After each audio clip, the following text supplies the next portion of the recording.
ምንድነው ማንን የሸጥኩት ምረ የምታወራው ልጅህን ውጣልኝ አንተ እባክህ ምንድነው ውጣልኝ ማለት ምንድነው ልጅህን ለምን ሸጥከው ንገረኝ ምን አደረኩ እኔ ውጣ እንዴ ስነ ስርዓት ያዝ ተረጋጋ ውጣ ተረጋጋ ይኸውልህ ተረጋጋ ወንድሜ ውጣ ምረ ብደጋገም አላረክልኝ እኮ ነው እለፈው ስላልከኝ ጥያቄውን ግልጽ ስላላደረከው ነው አይ እኔ የመስማት ችግር ካለብህ ልንገርህ ወይ እንትን ላንጣልህ ምን አረግነሽ የታባ ነው የምንወጣው እሺ ምን ይሁንልን ምን እናርግሽ እኔ እኮ አንድ ጥያቄ ነው ጠይቁ ለምንድን ነው ልጅህን የሸጥከው ነው ልሽጠው ደጋረው ስለሷ ሳወራህና ስለ ቁማር ሳወራ ተናደድክ ምን የሚያናድድ ነገር በቃ ሁለቱን ጥያቄ አትጠይቀኝ በቃ ለፈው ብያለሁ የሚያስቆጣ ምንም ነገር የለውም ያለው ነገር ነብረ ማልቆጣው ሰው ቤት ዝም ብሎ ዘሎ ይገባል እንዴ አው ልክ ነህ ክፍት ስለሆነ እኮ ነው ምን ላድርግ እኔም ክፍት ሲሆን ዝም ብዬ አንኳኳውና ምንድነው ክፍት ቤት ባገኝ ቁጥር ትገባለህ እንዴ ተው በስመ አብ ወወልድ ወመንፈስ ቅዱስ ደግመህ የምታነሳው ምን ተሷል ጉዳይ አለ ነገር አለ ምን ነገር ሊኖርኝ ታዲያ በቃ ነገርኩህ እኮ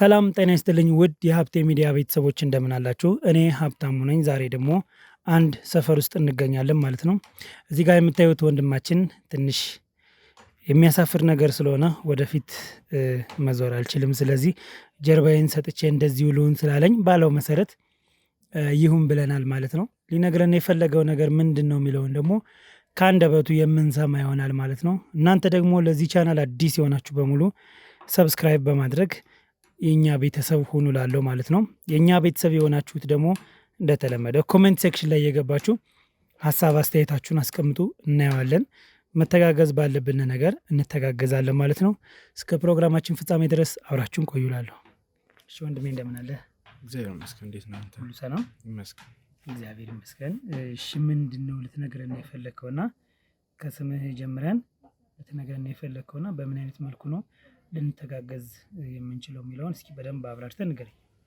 እሺ ስሜ አብደላ ነው እሺ ያው እኔ እንኳን የሚወራ ነገርም አይደለም እዚህ ህዝብ የሚከታተሉ ሚዲያ ላይ መወራት የሌለበት ነገር ነው ግን ያው የኔን ህይወት እንዳበላሸው ብዙ ወጣቶችን ሊያበላሽ ስለሚችል ቢያንስ የኔን ታሪክ ሰምተው እንዲስተካከሉና ባልሆነ መንገድ ውስጥም ካሉ ለመውጣት ጊዜው እንዳይረፍድባቸው ነው እኔም አንተ ጋር የመጣሁበት ያው ሀብቴ ብዙ ጊዜ እከታተላለሁ ሚዲያንን በጣም ብዙ ነገሮችን አይበታለሁ በጣም ከምልህ በላይ እንዲማለ እንዲህ እስኪባል ድረስ ማለት ነው እና የኔስ ጉዳይ ምንድነው ከዛ ነገር ላይ የተሻለው እኔም እኮ ዛጌውን ነገር ባረግ የሆነ መፍትሄ ያገኝበታለሁ ብዬ ነው አንተ ጋር የመጣሁት አንድም ነገር ማለት ነው እና ሀብቴ በጣም በቃ እንዴት ልበልህ በጣም ከልብ ላመሰግንህ እፈልጋለሁ አንድ በቃ የሀገራችን የምትኮራባት አንድ ወጣት ነህና ብዙ ነገሮች ላይ እንደምትሄድ ስለማቅ ያው እኔም ብዙ ማስረጃዎች እንኳን ባይኖሩኝ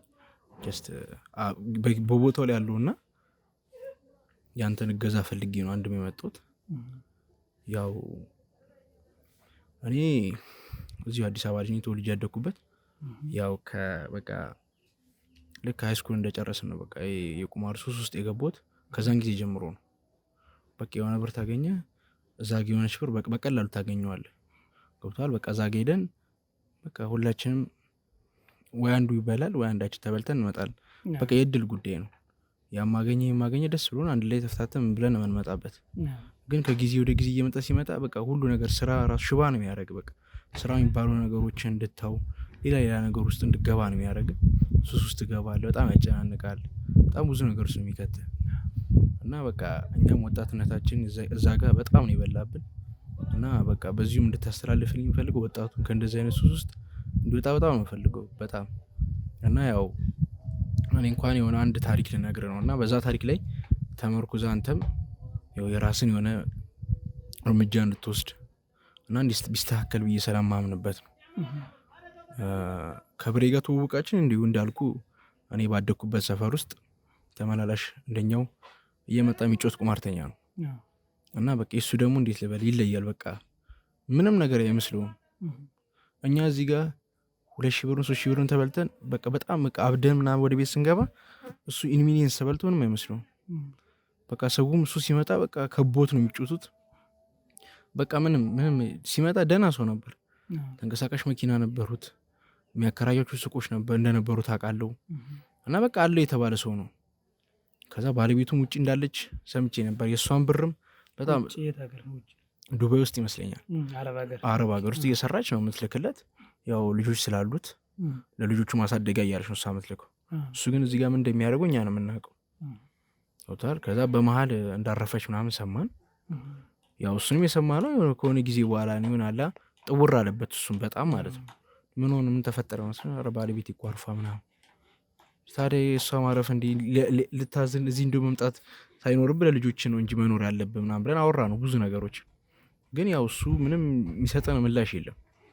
በቃ ምን አገባችሁ እኔ የተበሉትማ ነገ አስመልሷሉ እያለ መኪናውን ሸጠ። የሚያከራያቸው ሱቆች ነበሩ፣ የቤተሰብ ውርስ ናቸው። እነሱ ራሱ የት እንደገቡ ለማን እንደሸጠ ራሱ አይታወቅም። በቃ የሆነ ነገ እጥፍ ሆኖ አገኘዋል ብሎ የሚያምነው በቃ ሁሉ ነገር ብንን ብሎ እንደሚጠፋም አላወቀም። እና በጣም እዛ ሱስ ውስጥ በቃ እንዴት ልበል በጣም ነው የገባበት። መኪናውን ሽጦ በአንድ ቀን አዳር ማለት ነው። በቃ ሰው ደግሞ ልክ እሱ ሲመጣላቸው በቃ የሆነ ገንዘብም ስላለው በቃ ሲጫወትም በቃ የሆነ አላ የድፍረት ጨዋታ አላ በቃ ምን ለፍቶ ያመጣ አይመስልም። በቃ ያመጣቸውን ንብረቶች ሰው ያመጣውን ንብረት እኮ የሆነ ተጨንቆም ብሎ የሆነ ነገር ሲያጣ ራሱ ይቆጫል እኮ በላብ ያመጣው ነገር ሲሆን። ያው እሱ ውርስ ነው ብሎ በጣም ተጫወተበት። በቃ እንዴት ልበል እኔ ራሱ ከአንድም ሁለቴ በሰው አስመከር ነው በቃ የሆነ የሰፈር ሰው ነው በሚለው ማለት ነው። ልጆችም አሉት። በተለይ ባለቤቱ ካረፈች በኋላ በቃ ብዙ ሰዎችን እንዲመከር እንትን እንዲል አረግን። ግን የሚሰማው ነገር የለም። ዛሬ እሺ ይለና ነገ ጠዋት ከአንተ ቀድሞ እዛ ቁጭ ብሎ ታገኘዋለህ። ከዛ እኔም አንዳንዴ በቃ በጣም በራሴ እሱንም እየመከርኩት እኔ ራሴ እያልኩ በጣም ወቅሳለሁ ራሴ ነው። ብዙ ነገሮች ልናረግ ሞከርን። በቃ ቤቱን ራሱ የሆነ በሰው ነው የሰሙት እና አያረጉም። በቃ ቢያንስ ልጆች አሉት እና እነዛ ልጆች ላይ እንዴት እንደዚህ ያደርግባቸዋል? ቢያንስ ማረፊያ ሆኑ እሱም የሚያርፍበት ቦታ ነው። ቤትን የመሰለ ጊዜ በአሁን ጊዜ ደግሞ እንዴት ይሸጣል ብዬ ከእነሱ ጋር ክርክር ውስጥ ገባን ምናምን።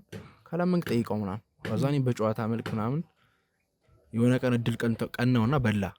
ከዛ ያው ፈታ ያደርጋል። ሲበላ ደግሞ እሱ ጣጣ የለበትም። እዛው ፈታ እያደረገ ምን እያልን እንዲሰውረው ባካ ሲዥው እኮ ምናምን ቆየ እኮ ምናምን ነገር አልኩት።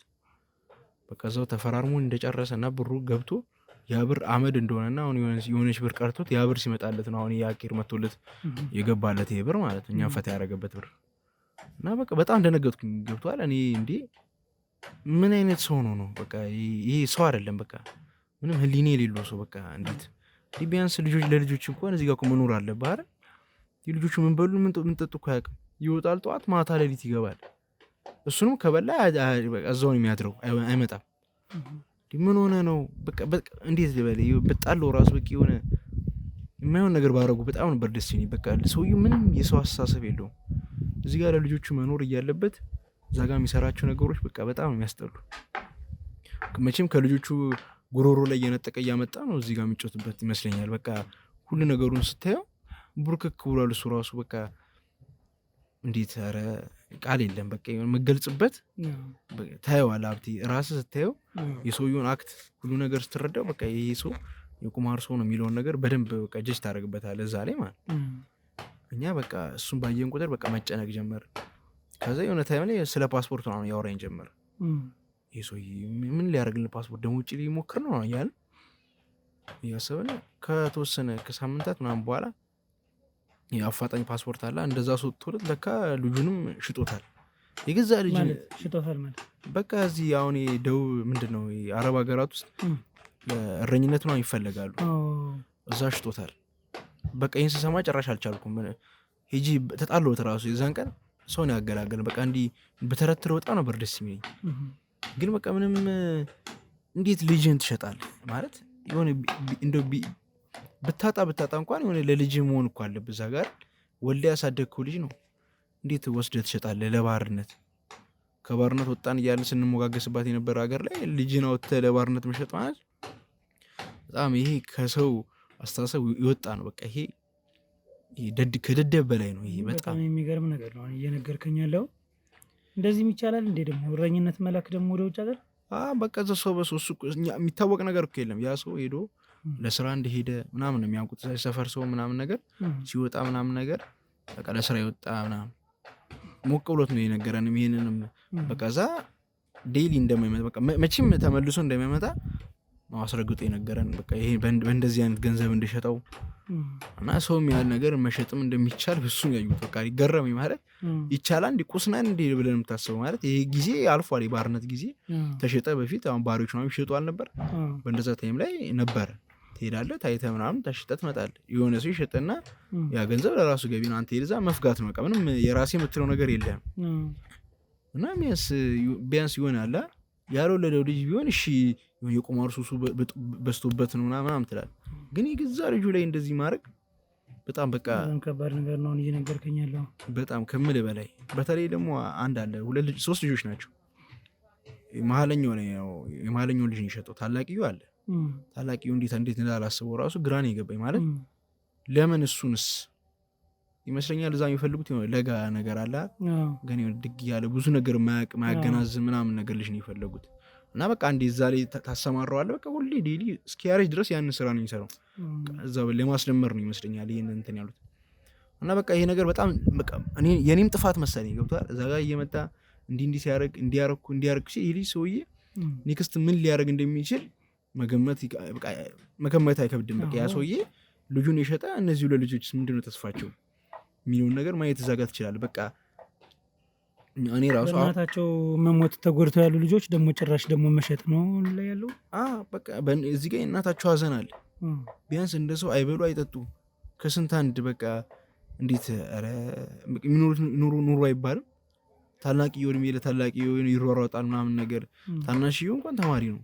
ለሱ የሆነ ነገር ያደርግለታል እንጂ አባትየው ተው የለም ቢሞት ሞቷል ተብሎ ቢወራላቸው ነው የሚሻለው ለእነሱ ራሱ ማለት የሆነ አባት አለን ብለህ የምታወራው ከሆነ ከጀርባ የሆነ ከለል ሲልል ከፊት ሲቀድም ምናምን ነው ብዙ ነገሮች ላይ ሰፖርት ሲያደርግ ምናምን ነው በቃ አባቴ ምናምን ብለህ ስለሱ ብዙ ነገር ልታወራ የምትችለው እዚህ ጋር ግን አባትየው ሌላ ነገር እየሰራ ልጆቹ ምንም ስቲል ላይ የሆነ ቆይቶ እንኳን ሲመጣ በተለይ ትንሹ አባዬ ምናምን እያለ ሄዱ ሲያቅፉ ምናምን ያለው እና በጣም ውስጤ ጨረቃ ይሄ ልጅ ስመሽ ነው የሚሸጠው ገብቷል ይሄ ትንሽ ከፍ ካለ እኮ አይቀርለትም የታላቂየውም እንደዚህ ፈልጎ ነበር ግን ፓስፖርቱ ትንሽ ብርም የለውም አሁን እጁ ላይ ቀጠሮበታል ከዛም ማንም ያጫውት የለም ያለ በጨበጣ ደግሞ ማንም ያጫውትም ግን ያው ሰውየውን ስለሚያውቁት ምናምን ነገር የሆነ ንብረት እንዲያስ ይፈልጉታል ገብቷል ቤቱን ሽጧል መኪናውን ሽጧል ያሉትን ሱቆች ሽጧል የሰውዬ በቃ ሙሉ ነገሩን ሽጧል በቃ ቢያንስ ደህና በፊት የሚለብሳቸው ልብሶች እንኳን የሉም አሁን ቡርክክ ያለ ሰው ነው በቃ እኔም አንድም አንተ ጋር የመጡት በቃ ይሄ ነገር የሆነ እልባት ገብቷል አሁን ፖሊስ ጣቢያ እንኳን ሄደ እንዳከሰው የሆነ ነገር እንዳትለው ምንም ማስረጃ የለኝም ማቀው ይሁላ ነገር ማቀው እኔ ገብቷል እዛ ጋር ሄጄ ግን እንዲህ እንዳላወራበት የሆነ ነገር ብቻ ስም አጠፋ ተብዬ እኔም ከርቸሌ መግባቴ ነው የሆነ ስሜን ያጠፋ ነው ብሎ መክሰስ ይችላል እሱ መብቱ ነው ገብቷል እዚህ ጋር የሆነ ቢያንስ የሆነ ማስረጃ እንኳን ቢይዝበት ምን ብልበት የሆነ የሚመሰክርልኝ ሰው እንኳን ቢኖር ደስ ይለኛል ግን ሰው ምንም በቃ ገንዘቡ ላይ ነው ትኩረታቸው ሲመጣ እሱን አድፍጠው መብላት ነው በቃ ስንቱ ተቀይሯል መሰለህ እሱን እየበላ ስንቱ እና በቃ እና ሀብትዬ በቃ እዚህ ጋር የሆነ ነገር እንድትወስንልኝ የሆነ ነገር እንድታደርግ በጣም ነው ፈልገው ይህ ሰውዬ የሆነ እርምጃ መወሰድ አለበት እውነት በጣም ነው አሁን እንግዲህ በዚሁ ከቀጠለ የሚያስፈራው ነገር እኮ እጁ ላይ ገንዘብ ከሌለ ግማሽ % ተቀብሎ ደግሞ እነዚህ ልጆች መሸጥ ይችላል ማለት እኮ ነው ምክንያቱም ያሉት አማራጭ ደግሞ እነሱ ናቸው ሌላ አማራጭ የሚለውም ቤቱንም መኪናም የተለያዩ ነገሮችን ከሸጠ ሌላ ምን ነገር ይኖረዋል ምንም የለውም በቃ ባዶ ለአንድ ልጅ ያልሳሳ ሁለቱም ምንም ማለት አይደለም እዚህ በኋላ ብዬ ነው የማስበው ኧረ ጭራሽ ራሱን ሽጦ ራሱ ቢጮህ ደስ ይለዋል እኔ ይክረመኛል እሱ ራሱን ቢሸጥ በቃ የሆነ ራስን የሆነ ተምነህለት በዛ ብር የሆነ እስከሆነ ድረስ አሁን ከተበላ በቃ ያ ሰው የዛ ሰው ንብረት መሆን ይፈልጋል ራሱ በቃ የሆነ ራሱን ሽጦ እዛ ጋር መጮት ምን ያኔ ሱስ ነው ማለት እንዴት ይሄን ያለ ኧረ አንተ ሰውን በምን ሁኔታ ውስጥ ነው ያለው አሁን በዚህ ጉዳይ እኔ አሁን በቃ የእሱንም እያየሁ በቃ እኔም ዲፕሬሽን ውስጥ ገባ በቃ ማለት ገብቷል አሁን የእሱን ያህል ከቀጠልኩበት እኔ እኮ ማገኘው ነገር ትንሽ ስለሆነብኝ ነው የእሱንም ያህል ያልገፋሁበት ገብቷል እኔ የድሃ ልጅ ነኝ ምን ኬትም አላመጣም የሆነ ሰዓት ስናገኝ የሆነ ሳቢ ስናገኝ ምናምን ከጉሯችን የተረፈችዋንም ሄደን ነው ማታ መዝናኛ የምንጮትባት ግን እየቆየሁ ስመጣ ይሄ ነገር ውስጥ በጣም እንደምገባበት እርግጠኛ ነኝ ስለዚህ ከዚህ ነገር እኔም እንደወጣ እንድታግዙኝ ይፈልጋሉ በዚህ አጋጣሚ ያሉትን ወጣቱ እንዲማርበት ምን እንዲል ነው እኔም እዚህ ሚዲያ ላይ የቀረብኩበት ወጣቱ ተምሮበት የተሻለ ትውልድ እንድናፈራ ጠይቃለሁ ሀብትዬ እውነት እዚህ ነገር ላይ የሆነ ነገር እንድታደርግ በጣም የምፈልገው። በተለይ ልጆቹ ነገር የሆነ ነገር መደረግ አለበት። እውነት ጥሩ። እሺ አሁን ምን እናደርጋለን መሰለህ? እንደነገርን ከሆነ የቁማር ሱሰኛ ነው። ገንዘቡን ጨርሷል። ገንዘቡና ሀብት ብሎ የያዛቸውን ልጆቹን ነው። በደንብ ትሪት አያረጋቸውም። እንደ አባት አክት አያደርግም ወይም የተንከባከባቸው አይደለም። ተጎድተው ነው ያሉ እነዚህ ልጆች። በዛ ላይ እናታቸው ደግሞ አረብ ሀገር እየላከች ብር ህይወቱ አልፏል እዛው። ስለዚህ እነዚህ ሰዎች ማንም የላቸውም ነው፣ ሊታገዙ ይገባል። ወደ ህግ ቦታ ሄጄ ብጠይቅም ምንም ማስረጃ የለኝም። በስም ማጥፋት ደግሞ ሊከስም ይችላል ምንም ማስረጃ ከሌለና ከከሰስከው። እሱን ፈርተህ ወደ እኛ መጣህል ማለት ነው። መተጋገዝ ስላለብን አንተም ቢሆን በዚህ ሱስ ውስጥ እንዳልከው ነው። ገንዘብ ስለሌለህ ነው እንጂ ገንዘብ ቢኖር ደግሞ ማትመድብበት ማትጫወትበት ምንም ምክንያት የለም። በዚሁ አሁን እንደ ወንድምነት የምመክር ነገር ቢኖር ከዚህ ሱስ ብትወጣ። እሺ በምታምነው ሃይማኖት ጸበል መጠመቅም ካለብህ ዱዓ መደረግም ካለበት በሚሆነው ነገር ሆኖ ከዚህ አይነት ነገር መውጣት መቻል አለብህ። የወንድምነቴን ነው የምመክርህ። ምክንያቱም መጨረሻውን ይኸው በሱ በጓደኛህ እያየው ነው አይደል? ሲመጣ ምን እንደሚያደርግና ምን እየተካሄደ እንዳለ ቤተሰቡ ምን ሁኔታ ላይ እንዳለ አይተሃል። ለአንተ የትልቅ ትምህርት ነው። በዛ ላይ ይሄን አስበህ ደግሞ ለልጆቹ ተቆርቆረህ እነዚህ ልጆች ሜዳ ላይ እንዳይወድቁ። አሁንም አምሹር በቤት ኪራይ ነው የሚኖሩታል። ቤቱ ከተሸጠ ምን ካለ ምን ላይ ነው ይኖራሉ? ትንሽ ቆይቶ ደግሞ የቤት ዕቃ ካለ ደግሞ እያወጣ መሸጡ የማይቀር ነገር ነው። ስለዚህ ለአንተም ትልቅ ትምህርት ነው፣ ለተመልካቾችም ትልቅ ትምህርት ነው። እንደዚህ አይነት ሱስ ውስጥ መግባት ተገቢ እንዳልሆነና በተለይ ቤተሰብ ያለው ሰው ቤተሰቡን ማስቀደምና መምራት አለበት፣ ማገዝ አለበት፣ አራያ መሆን አለበት ብዬ አስባለሁኝና ይህ ነገር በደንብ ይሰመርበት እላለሁኝ። ስለዚህ ከክሮዎች ጋር ልሰብሰብና በደንብ እናወራበት።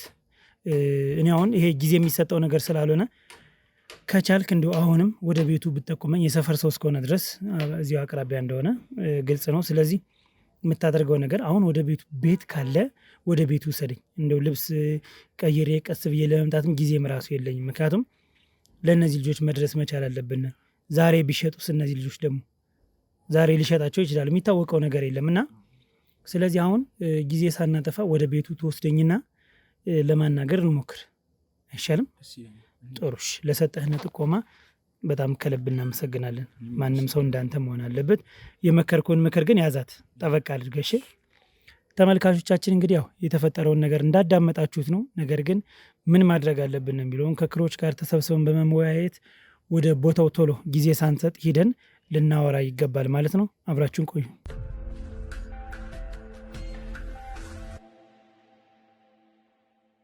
እንግዲህ ተመልካቾቻችን ጊዜ ያልፈጀነበት ነገር ነው። ምክንያቱም ለእነዚህ ህፃናት መድረስ ስላለብን ምንም ዛሬ 2 ቀን 3 ቀን እንየው ምናምን የሚባል ነገር ራሱ አልወሰንም። ምክንያቱም እንደዚህ አይነት ነገር ጊዜ የሚሰጠው ነገር አይደለም። እነዚህ ልጆች ዛሬ ቢሸጡ ነገ ቢሸጡ ምንም የምናውቀው ነገር የለምና ማድረግ ያለብን ነገር አሁን ቤት ውስጥ ስላለ ልጁም በቃ አብሮን ነው ያለውን ነገር ሁሉን ነገር ነግሮናል።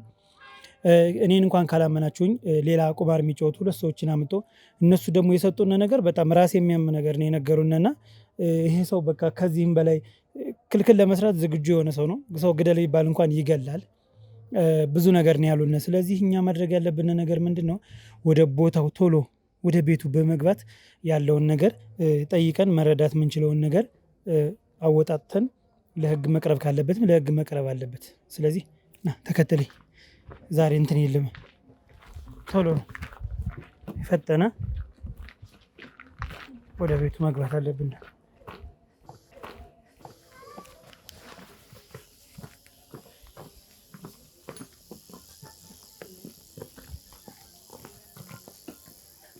በጣም ብዙ ቤት ነው ያለ። ይሄኛው ማለት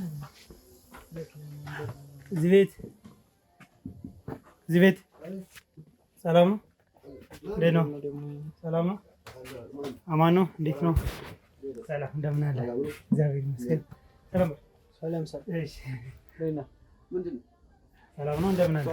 እግዚአብሔር ይመስገን።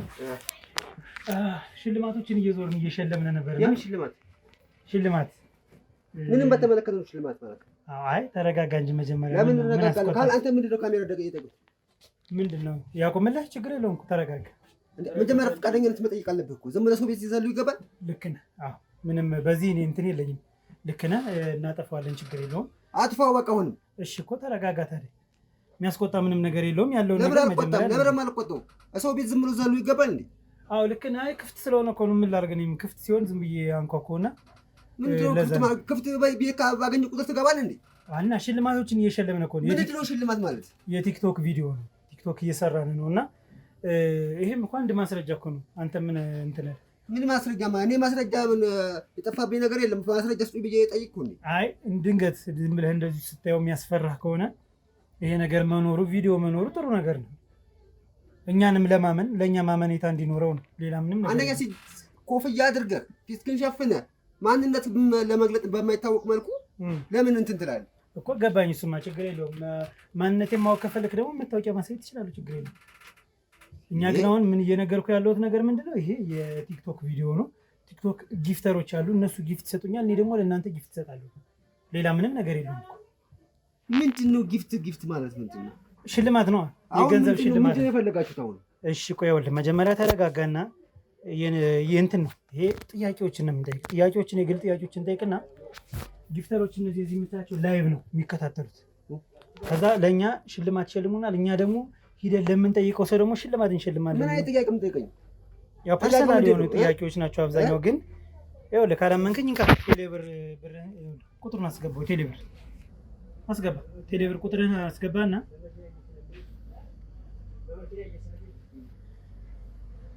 ኦኬ እሺ ችናት አዎ ቼክ አድርጋ 5,000 ብር። እሺ ቼክ አድርገው። አየሁት እኮ አይ አላየሁም። ቼክ አድርገውና አየሁት እኮ ግን ያው እንትን ስለሆነ 5,000 ብር ገብቷል አይደል? አዎ የተላከውን በእኔ ስም ነው፣ ሀብታሙ ነው አይደል? ስለዚህ ይኸውልህ እኛ ምን አለ መሰለህ ታማኝነት እንዲኖረን ያለው ነገር እኛ ትክክል ሰዎች ነን፣ አጭበርባሪዎችም አይደለንም። ፌስ ማስክ ያደረኩ ደግሞ ጉንፋን ስለያዘኝ እንዳላስይዝ ነው። ሌላ ምንም ነገር የለም። እሱ አድርጓል አላደረገም እኮ። ግን አሁን ለምሳሌ በገንዘብ የሰውን አመኔታ ማወቅ ይቻላል አይደለም? እሱማ ግን ሸላሚ መሆናችንን ማወቅ ትችላለህ። ይሄም ራሱ አሁን የላኩልህ እኮ ማስረጃ እኮ ማስረጃ ነው እኮ የላኩልህ ማንነቴን ለመግለጽ። ለማንኛውም እስኪ እንነጋገራለን ባለው ነገር። እሺ ክብር ይስጥልን። እሺ እናመሰግናለን።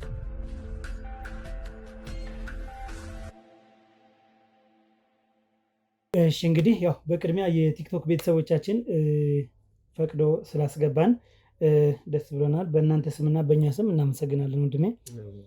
እሺ ስለዚህ እንዳልኩ ያው ብሩ አይደለም ሰውን የሚያስተማምነው፣ እንዳልኩ ብሩ ሳይሆን ያው ሰው በመሆናችን በመከባበር በመነጋገር ነው መሆንም ያለበት አይደል?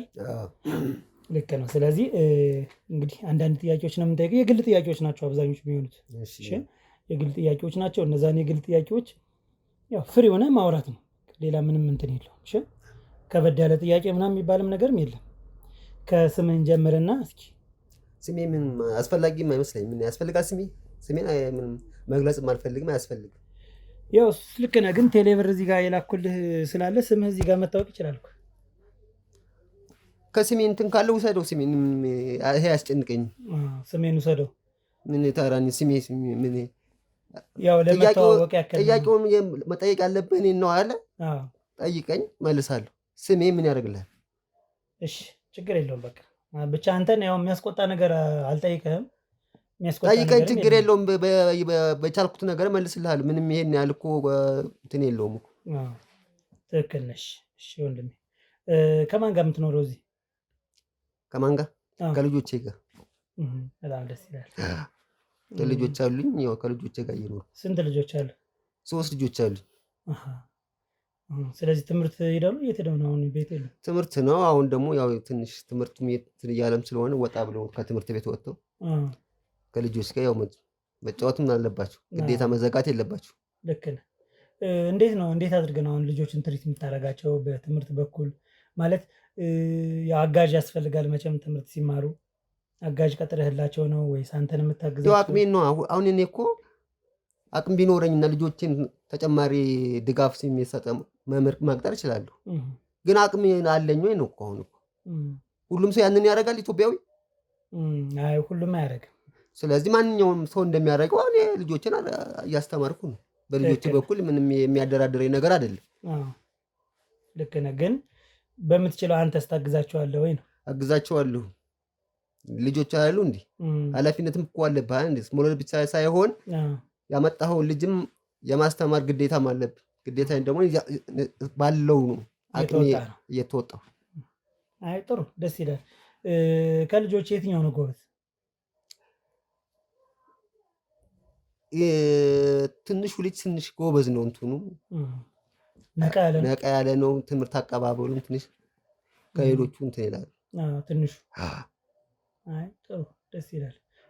ባለቤትስ? ባለቤቴ የለችም። ያው ከሀገር ውጭ ነች፣ የለችም። እሷ እንኳን ለጊዜው የለችም። ለጊዜው ማለት አሁን አብራን አትኖርም። ያው ያለችው ሌላ ቦታ ስለሆነ ብዙም የሚጠቅምህ ነገር አይመስለኝም እሱ። ያው መቼስ አሁን አንተ ብቻህን እያሳደግክ ከሆነ አንተም የሚያግዝህ አካል ካለ እንዲያግዝህ ስለፈለግኩ ነው። ምክንያቱም ብቻህን ልጅ ማሳደግ ትንሽ የሚከብድ ነገር አለ።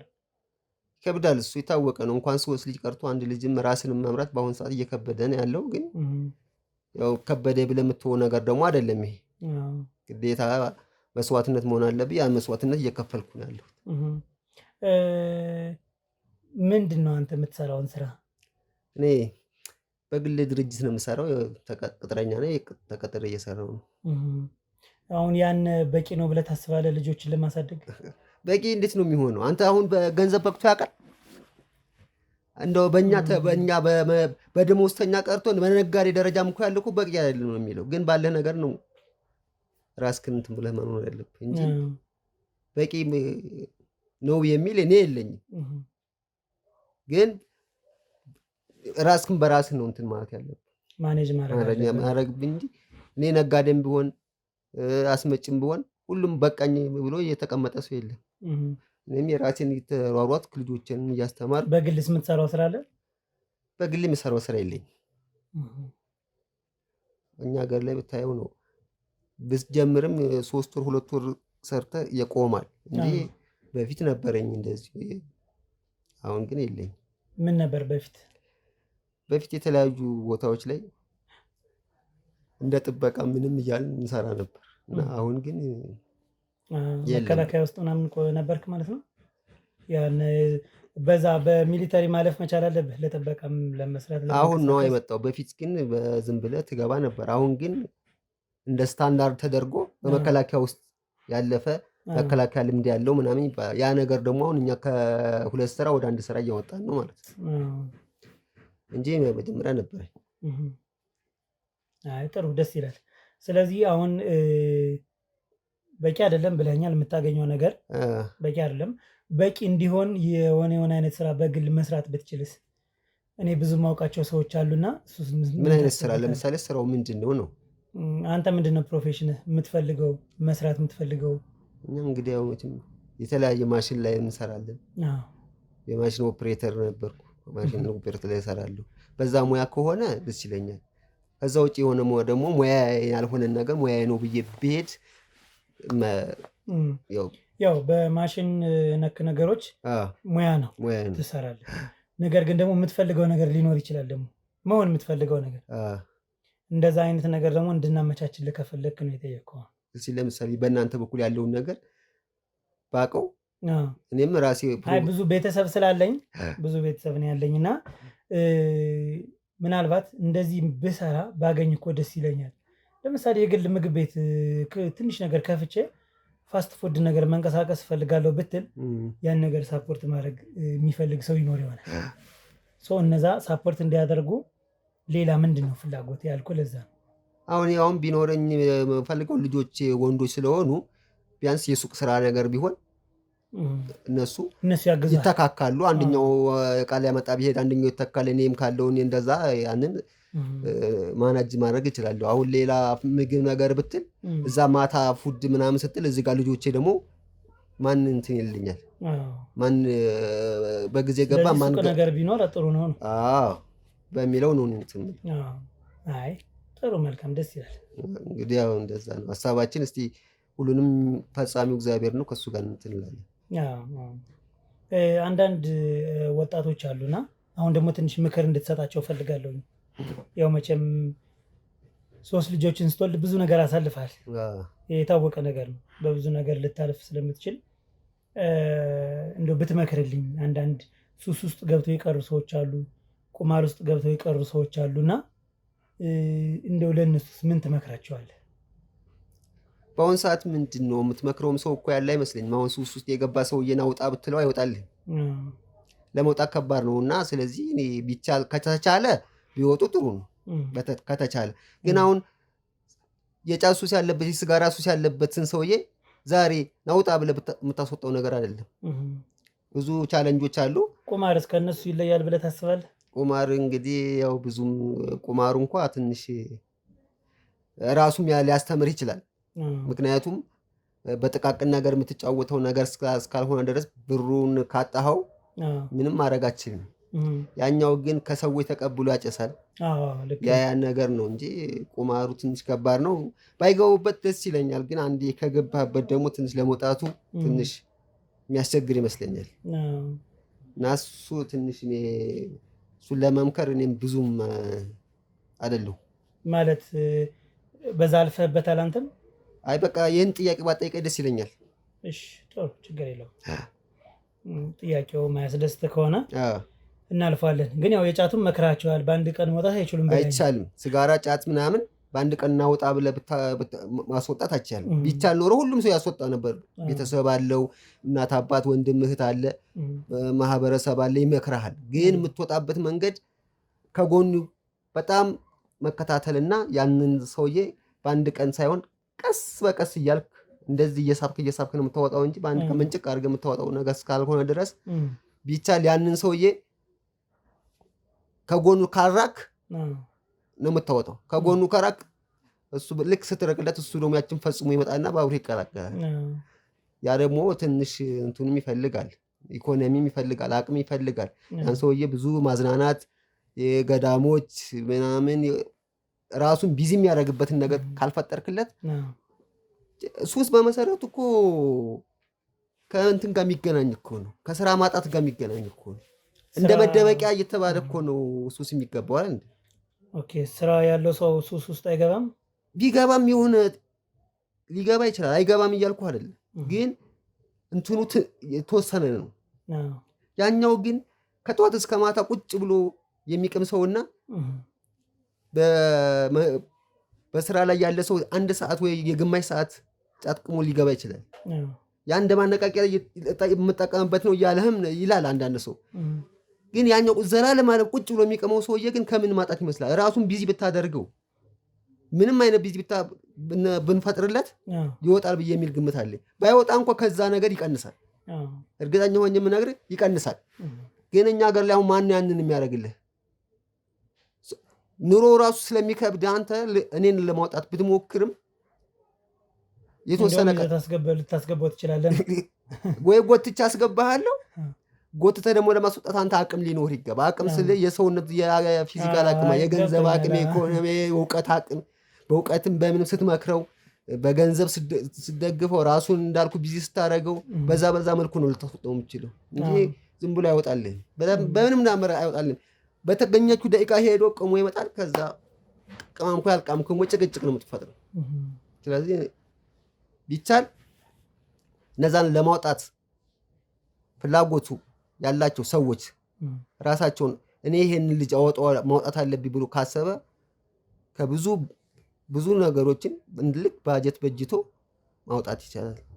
አሁን ጾም ላይ ጾም እንዲያስቀድስ በአብሮት ማስቀደስ፣ ገዳሞች መውሰድ፣ ቤተክርስቲያኖች በእምነቱ ሙስሊምም ከሆነ በእንትኑ እንጂ ዝም ብሎ በአንድ ቀን ናውጣ ጫት ቤት ምናምን ና ሲጋራ ተው ብትልም አይተው የማይሆን ነገር ነው። ስለዚህ አሁን ባለቤት ውጭ ሀገር ነው ያለች ብለኛል እና በምን አይነት መልኩ ነው ሳፖርት የምታደርጋችሁ? እንዴት ነው የምትደግፋችሁ?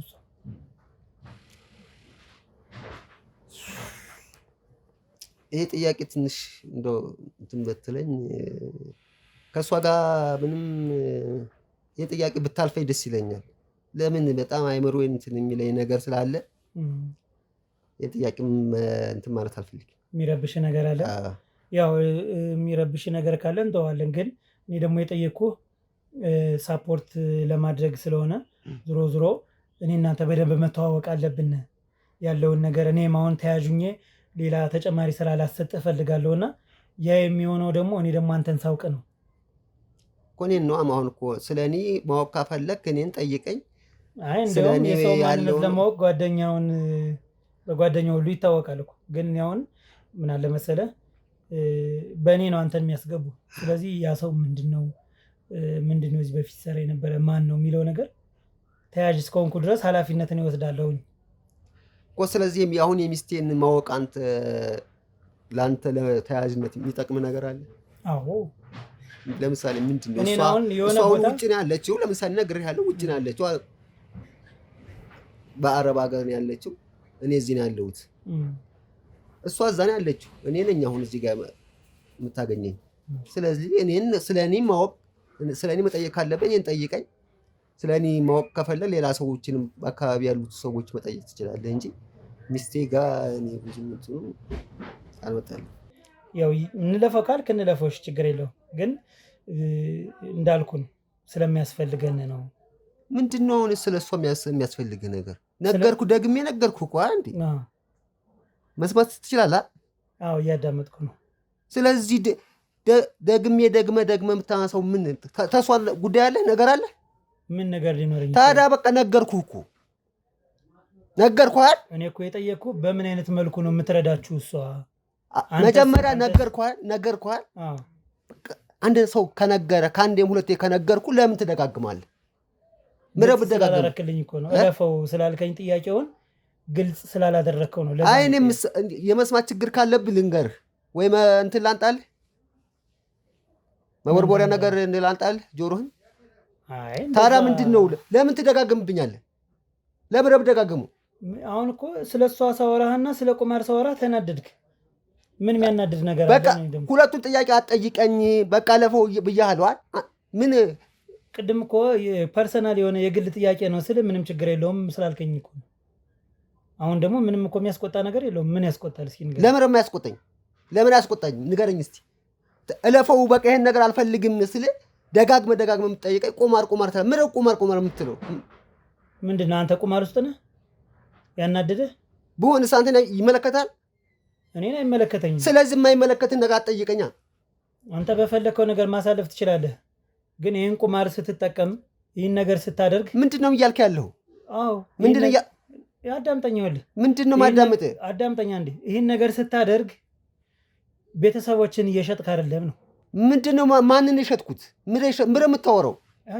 ልጅህን። ውጣልኝ አንተ እባክህ። ምንድን ነው ውጣልኝ ማለት? ምንድን ነው? ልጅህን ለምን ሸጥከው ንገረኝ። ማን የሸጠ ያለህ? ሸጠሃል እንጂ። አንተ። ማንን? አሁንም ይኸው ለእነዚህ ልጆች ፕሮሰስ እያፈጠንክላቸው አይደል ያለ? እሺ በዚህ ሰዓት ማን ያለ? ስንት ሸጠው አለ? አንተ ንገረኝ እንጂ የሸጥከው ምንድን ነው የምታወራው? ይሄ ሰፈር ለቃቅመህ ወሬ እየመጣህ እዚህ እንትን ትላለህ እንዴ?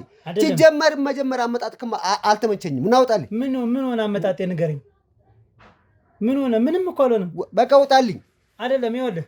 ምንድን ነው ሊሸጥሃል ነው ያልከው? አዎ ሸጠሃል ልጅ። ምንድን ነው የት ነው የሸጥኩት? የት ነው የሸጥኩት ማለት አንተ ንገረኝ እንጂ። ስንት ሸጠው አሉህ? አንተ ንገረኝ። አንተ ነው የሸጥከው። አረብ ሀገር እረኝነት እንዲሰራር ሌላከው። ውጣልኝ። ውጣ። ተረጋጋ እንጂ። ምንድን ነው? ውጣልኝ። ምን አደረግኩ እኔ? ውጣ እንዴ! ስነ ስርዓት ያዝ። ተረጋጋ። ውጣ። ይኸውልህ ተረጋጋ ወንድሜ። ውጣ። አይደለም ይኸውልህ እንወጣለን። ለነገር ነው የመጣኸው አንተ። አይደለም ለነገር እኮ አይደለም። ውጣ ብያለሁ። ምን አደረግኩ? እሺ አንተ ምን አደረግኩ? ንገረኝ። ምን አደረግኩ? ውጣ ብያለሁ። ውጣልኝ። ገብቶኛል። ይኸውልህ ምንም እኮ ችግር የለውም። ውጣ በቃ። እኛም እኮ የህግ ሰው ነን። ረጋ በል እንጂ። የህግ አካል ነኝ። ልጁን ሸጥ ካልከኝ እና ሽጣለሁ። አንተ ትደግመዋለህ እንዴ? አሁን ውጣልኝ። ይኸውልህ ተረጋጋ። ውጣ ብያለሁ። ውጣ። እኛ ምን የህግ አካል ነን? ስነ ስርዓት። ውጣ ብያለሁ። በህግ አምላክ በቃ ውጣ። እኛ የህግ አካል ነን። ከፖሊስ ጋር ነው የመጣን። ረጋ በል። ውጣ። እኔ አሁን ፖሊስ ገለበል የሚለውን ነገር አላውቅም። ውጣ። ይኸውልህ ቆይ ተረጋጋ። ውጣ። አዳምጠኝ። ይኸውልህ ቆይ አዳምጠኝ። ይኸውልህ ውጣ። ስማ ቆይ ይኸውልህ አዳምጠኝ። ውጣ ብያለሁ። ውጣ። ተነሳት። ምን አደረግን ንገረኝ። እሺ ምንም እኮ አላደረግንም። ውጣ። ያረከውን ታውቃለህ አንተ ራስህ። እኛ እኮ ምንም ነገር አልያዝንም። ይኸው ማስረጃ አለ። ልጄን ለመሸጥ ማስረጃ አለ። እሺ የት አለ ልጅ? የት አለ ልጅ? አንደኛው ልጅ የት አለ? ሁለት ልጆች ብቻ ነው ያሉ። የት ሄደሽ ንገረኝ። አንተ ማነው እንደዚህ እያለ እያሰራው? ማነው እንደዚህ እያለ ወሬውን እንትን ያው የነገርካቸው ይሆናሉ። ተረጋጋ እንጂ ምንም እኮ ለምን መረጋጋው? እሺ የት አለ ልጅ ንገረን። ውጣልኝ አልኩህ እኮ ህግ ይኸውልህ። እሺ የት አለ ልጆች? ውጣልኝ እንዴ ተረጋጋ እንጂ። ውጣ እንዴ ረጋ በል እንጂ። ውጣ። ምን አደረግነኝ? ውጣ ብያለሁ። እሺ ይኸው እንወጣለን በቃ ችግር የለውም። ና እንወጣለን።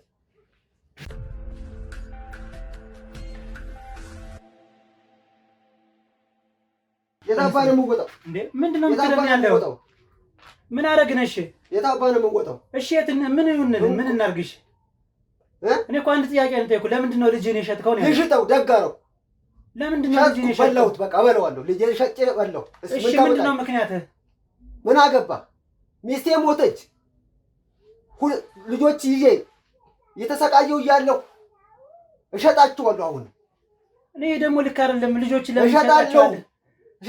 ለምንድን ነው የምትሸጣቸው? እኔ በዚህ ላይ የቁማር ሱሰኛ ነኝ።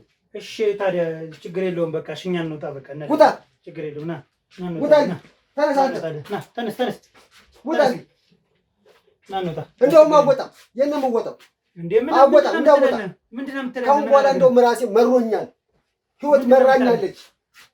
ተረጋጋ እንጂ። ህይወት መራኛለች። በቃ ራሴን እንትን አለ እኮ ተረጋጋ። ይኸውልህ እሺ አንድ ነገር ልንገርህ። የህግ አካል በር ላይ በቃ የህግ አካል በር ላይ አለ። ተረጋጋ። አሁን ያ የመጨረሻዋ ቻንሴ አንድና አንድ ሽጉጥ ነች። በቃ ራሴ ተው። በስመ አብ ወወልድ ወመንፈስ ቅዱስ። በስመ አብ ወወልድ ወመንፈስ ቅዱስ። እንዳትቀርጸው። እሺ እንዳትቀርጸው። ሰላም ነው። ምንድን ነው የተፈጠረው? ወንዴ ራሱን አጠፋ። በስመ አብ እንዳትነካው፣ ሽጉጡ እንዳትነካው። ተው በቃ ተው፣ እንዳታስገባው። እሺ ደሙ እንዳይታይ። ቶሎ በል መርማሪን ጥራው። ቶሎ በል ሂድ። በስመ አብ ወወልድ ወመንፈስ ቅዱስ።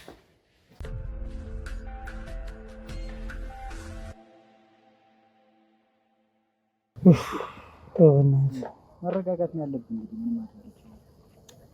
በጣም የሚገርም እግዚአብሔር እንዴት መሳሪያ ይዛል ብዬ እኔ እንዴት መገመት እችላለሁ? በጭራሽ እኮ ያንተ ጥፋት አይደለም።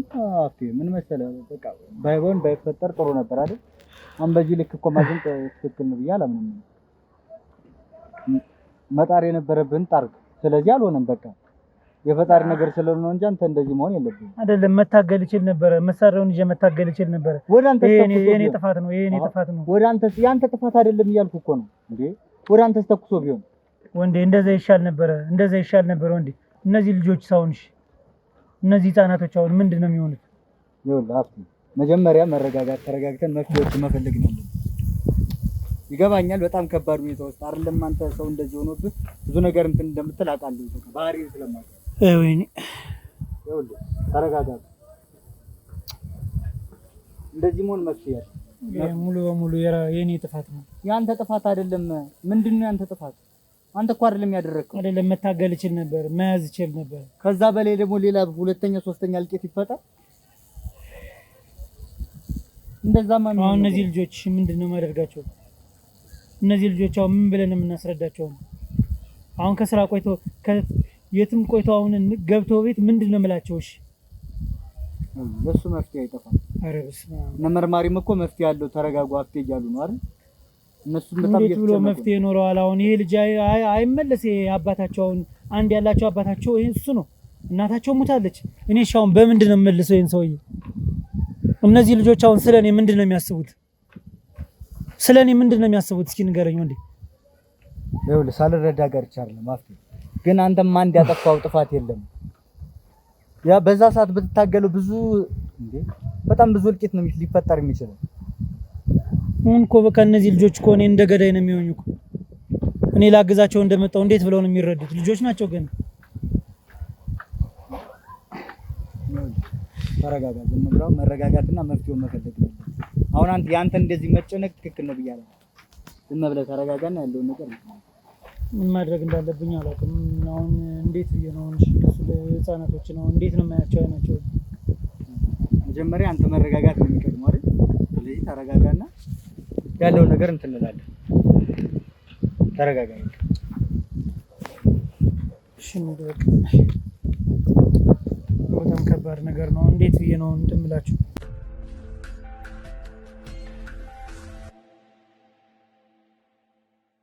እንግዲህ ተመልካቾቻችን ያው ባለፉት 6 ቀናት ውስጥ የተፈጠረውን ነገር የምታውቁት ነገር ነው።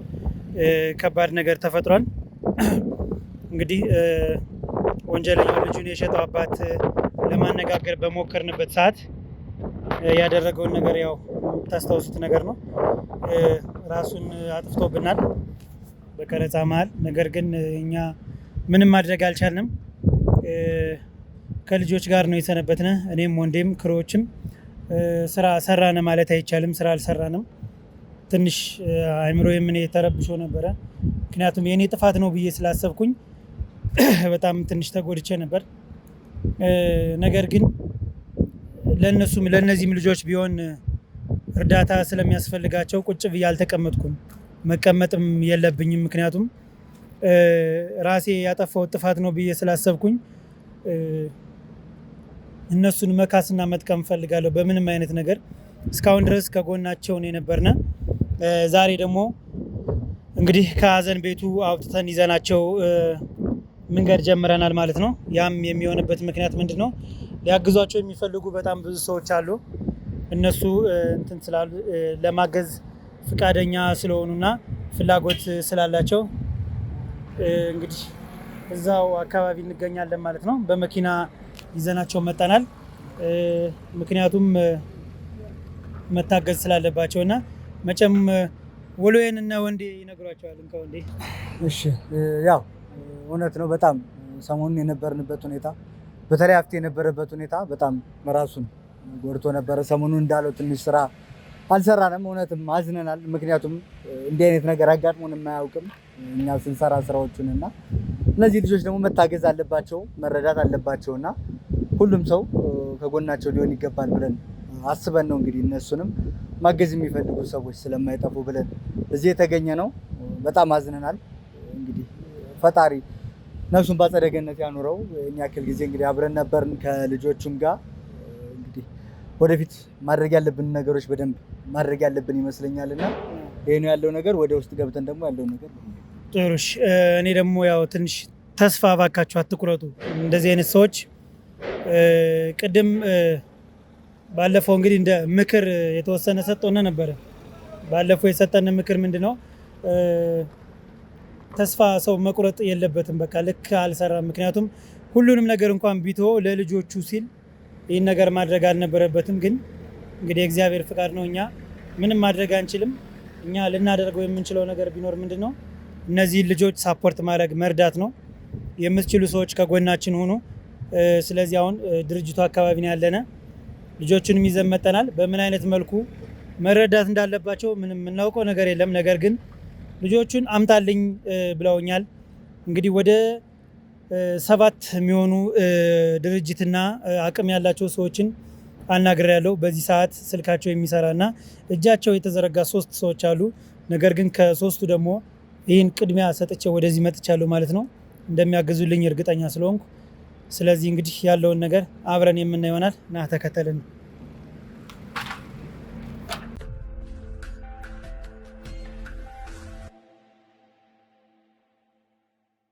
እንግዲህ ተመልካቾቻችን ወደ ውስጥ እርዳታ ለመጠየቅ ቦታው ተገኝተናል ማለት ነው። ዳንኤም ሳሚዬም አበባ እንግዲህ ያላስተዋወቅኳቸው አበባ አለች። አበባ ደግሞ አክስታቸው ናት። እንግዲህ እኛ እንግዲህ የህፃናቶችን ኃላፊነት ወስደን ሁልጊዜ መንከባከብ አይቻልም። እንደ እውነቱ ለመናገር እኛ ኃላፊነት መውሰድ እንችላለን ማለት ይቻላል፣ ግን ከኛ ከምንሰራው ስራ አንጻር መሆን የማይችል ነገር ነው። ስለዚህ አክስታቸውም በአባታቸው ማረፍ ምክንያት ቤታቸው ነው የሰነበተችው የመጣችው። ስለዚህ እንግዲህ እነዚህ ልጆች የሚያግዛቸው ሰው ስለሚያስፈልግ እርዳታ በየቦታው እየጠየቅኩ ነው። አላፍርም እርዳታ ለመጠየቅ፣ ምክንያቱም ለመልካም ነገር እስከሆነ ድረስ እጃቸውን እንድትዘረጉልኝ አሁንም ቢሆን እንጠይቃለሁ። ይህን የምታየው በሙሉ ሲቀጥል ደግሞ እንግዲህ አበባ ትልቅ ኃላፊነት አለባት እነዚህ ልጆች ላይ። ሳሚዬ ቢደርስም ነገር ግን ሁሉን ነገር ሃንድል ማድረግ አይችልም። ስለዚህ አበባ የግድ ታስፈልጋቸዋለች ማለት ነው። እርዳታ ለመጠየቅ ደግሞ ቦታው ድረስ ተገኝተናል።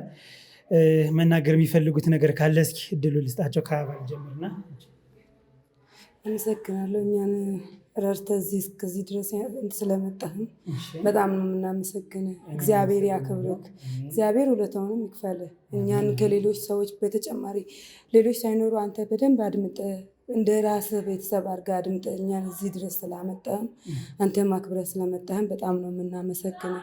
እግዚአብሔር ያክብርህ፣ ውለታህንም እግዚአብሔር ይክፈልህ። እስከዛሬ ላደረክልንም እግዚአብሔር ብድሩን ይክፈልን ነው የምንለው። ሌላ ገና ያው እየጀመርን ነው። ሳሚ የምትለው ነገር አለ? እኔ ሌላ ምንም ነገር ያው እሱ ሁሉንም ነገር ሀብትዬ፣ እኔ ሌላ ምንም አለ። ከዚህ በፊት ማንም በሌለን ሰዓት ነበር አንተ አጠገባችን ነበርኩ። ብዙ ነገር አድርገልኝ እና ምንም አለም እግዚአብሔር ይስጥልኝ። ለምንም ዳንኤስ የምትለው ነገር አለ? አመሰግናለሁ ሀብትዬ። እሺ ያበትሽ። እንግዲህ ተመልካቻችን ወደ ቦታው እንሂድ፣ ደውለንላታል። ማናጀሩ የምታገናኝና እየጠበቀችን ነው። ወደ እሷ እንሂድና አብረን የምናየው ይሆናል። እና ተከተል እለፍ፣ ሄዱ፣ ቀጥታ ወደፊት ሄዱ።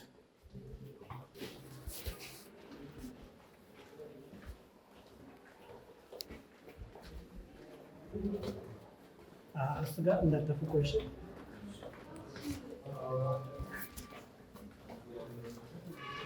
እስኪሽ እንዴት ነሽ? ሰላም ነው? እንደምን አለሽ? እሺ ሰላም፣ እንደምን አለሽ? ሰላም። አበባ ማለት እሷ ናት የነገርኩሽ። እሺ እናመሰግናለን።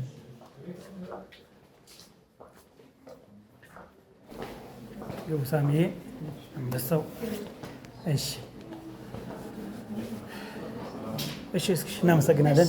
እሺ ውሃ ነገር ካለ አምጭላቸው ለነሱ። እሺ ሰላም አቶ ትንሣኤ እንደምን አለ? ሰላም ነው? እንዴት ነህ? አማን ነው? እንዴት ነው? ሰላም። እንኳን ደህና መጣችሁ። እንኳን ደህና ቆያችሁን። ኧረ እኔ እዛው ነበርኩ። እሺ ችግር የለውም። እንዴት ነህ? ሁሉ ሰላም?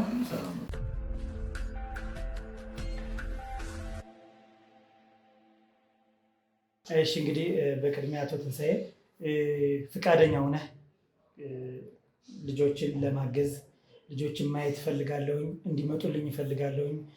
ምንም ሀዘን ላይ ቢሆኑም አንተ ደግሞ ቶሎ በትኩሱ ካልተረዱ ሰው እየተረሳ ነው የሚሄድ። ታውቃለህ፣ እርዳታም ቢጠየቅም እሺ እሺ ቢልም ሰውም ቀን ቀን ሲጨምር የመርዳት ፍላጎታቸውም ሰዎች ሊቀንስ ይችላል እና ቶሎ በትኩሱ እንዲመጡና እንዲታገዙ እንድንተጋገዝ ማወራቸው ነገር ስላለ እንዲመጡ ማየት እፈልጋለሁ። ከጎናቸው እንደ አባትም እንደ ወንድምም እንዲሆኝ እዚህ ድረስ እንዲመጡ ብለኛል። አበባም እንግዲህ አክስታቸዋለች። እንግዲህ እኛ ብቻ እነዚህን ህፃናቶች አሁን መንከባከብ አንችልም። እንደ እውነቱ ከሆነ እውነቱ ስንነጋገር ከስራው ጋርም የኛን ስራ የምታውቀው ነው፣ የሚሆን ነገር አይደለም። ስለዚህ የሚያስፈልገው ነገር ቢኖር መጀመሪያ አክስታቸው ነው። እሷ ፈቃደኛ ሆና አብራቸው ነው ያለች። ያ ማለት ሙሉ በሙሉ ኃላፊነት ቢኖርባትም እኛ ደግሞ እሷን ትተናት ለእነሱ ምን ሄድ ሰዎችም አይደለንም። በየጊዜው እንቆጣጠራለን። ማይሆን ከሆነ ከእሷ እጅ አስወጥተን ወደ ሌላ እጅ ይህ እንደምናስገባ ያው መጀመሪያም ነግረናታል።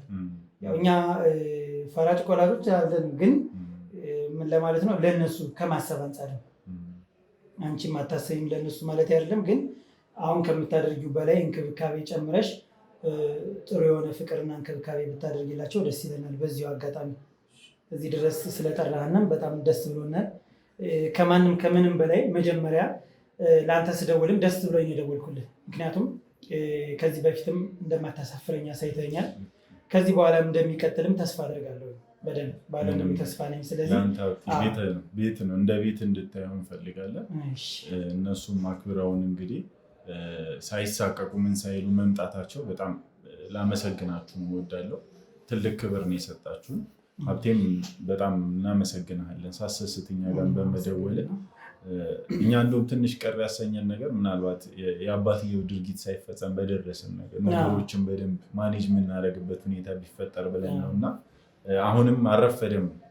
መተጋገዝ፣ ሰብአዊነት፣ እኛነት እስካለ ድረስ ዛሬም አልረፈደም። በፍጥነት ውሳኔዎችን ወሰነ። ተስፋ መቁረጥም ትንሽ ስለታየበት ውሳኔ ወሰነ እንጂ ልክ እንደዚሁ የሚያግዙ ሰዎች አይጠፉም ነበረ። ምንም ማድረግ አይቻልም። ያው በይበልጥ እሱ በደንብ አውርቶኛል ስላለ እናንተ ታሪክና እንግዲህ ፈጣሪ ያበርታችሁ። በጎደለ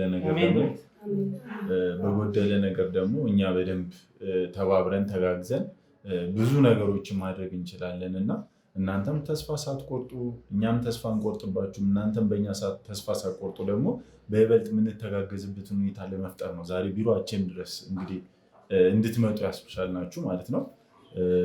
እስኪ ውሃ ትበሉና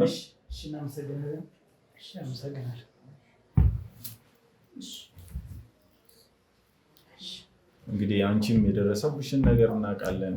ከመጣሽበት የህይወት ዘይቤም ነገሮች አሉ። ከዛ ላይ ደግሞ ከሀዘኑ በተጨማሪ የእነዚህ ሁለት ልጆች ኃላፊነት በራሱ ትንሽ ከበድ የሚል ነገር ሊኖረው ይችላል። ከስሜት ከነበራችሁበት ሳይኮሎጂካሊ በጣም የሚጎዳ ነገር እንደሆነ ለዛም ነው እኛ ዛሬ ትንሽ እንኳን እንደ አንድ ዜጋ እንደ አንድ ወንድም እንደ አንድ አባትም የሆነች ነገር ማድረግ ምንችል ብለን ነው በሀብቴ በኩል እንድትመጡ ያደረግነው ማለት ነው። በይበልጥ ደግሞ እያወራን ስንሄድ እንግዲህ ፈርዘር ያለውን ነገር በደንብ እንትን እንላለን። ስለመጣችሁ ግን በጣም ነው የማመሰግነው። በጣም ነው እናመሰግናለን። ስለዚህ አሁን እዚህ ድረስ መጠናል መተጋገዝ እንዳለብን እና ፍላጎቱ እንዳላችሁ ማንም ሰው እንዲሁም ከማገዙ በፊት እኛ የመጀመሪያዎቹ መሆን እንፈልጋለን። ምክንያቱም መልካምነት ጠፍቷል ተብሎ ይታሰባል ኢትዮጵያ ውስጥ እና ያ ነገር እንዳልጠፋና ያንን ማሳየት እንፈልጋለን። ፍላጎቱ አለን፣ ፍቅሩ አለን ይህን ነገር የማድረግ ብለኝ እንግዲህ እዚህ ድረስ መጠናል እና በምን አይነት መልኩ ነው ልትረዳቸው የምትችለው?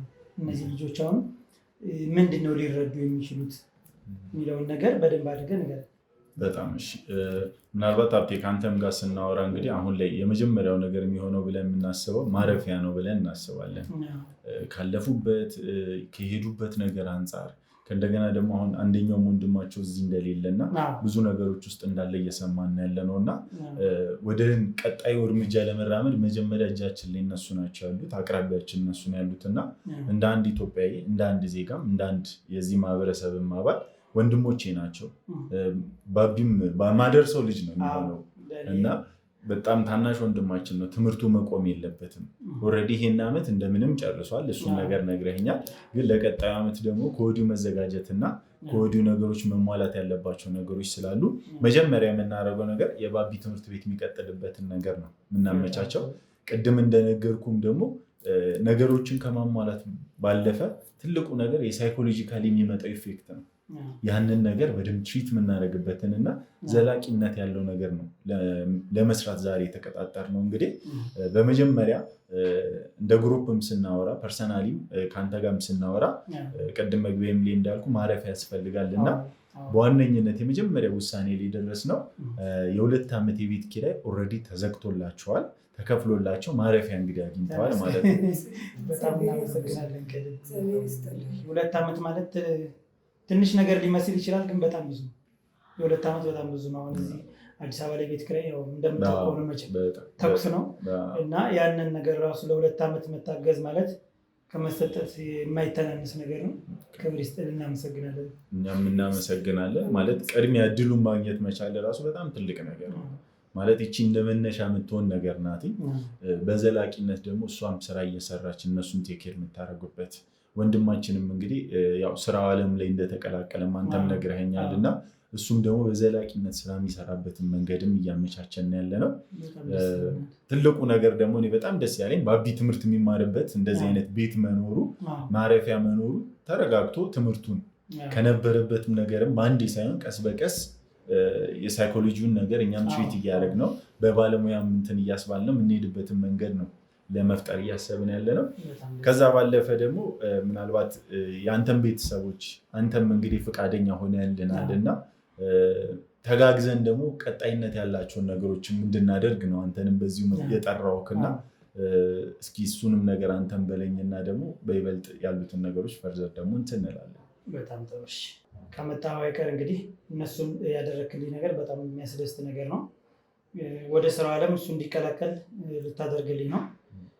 እንግዲህ ባቢም የመጀመሪያው ዋናው ማረፊያ ነው። ማረፊያ ማስተካከልልኛል። የ2 ዓመት ማለት በጣም ብዙ ነው። እግዚአብሔር ያክብርልኝ።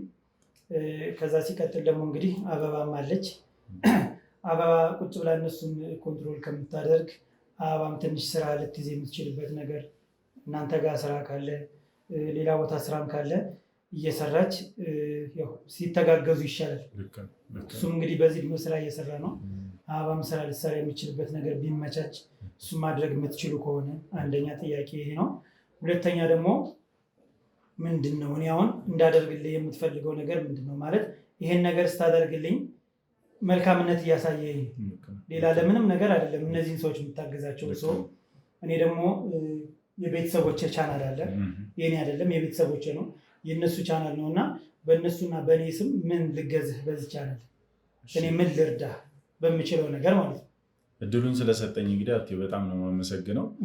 ያው አንተም እያልከው ነበር እኛ በዋናነት አደረግን ለማለት አይደለም እዚህ ድረስ የጠራናችሁና እናድርግ የሚለውን ነገር ለማምጣት ነው።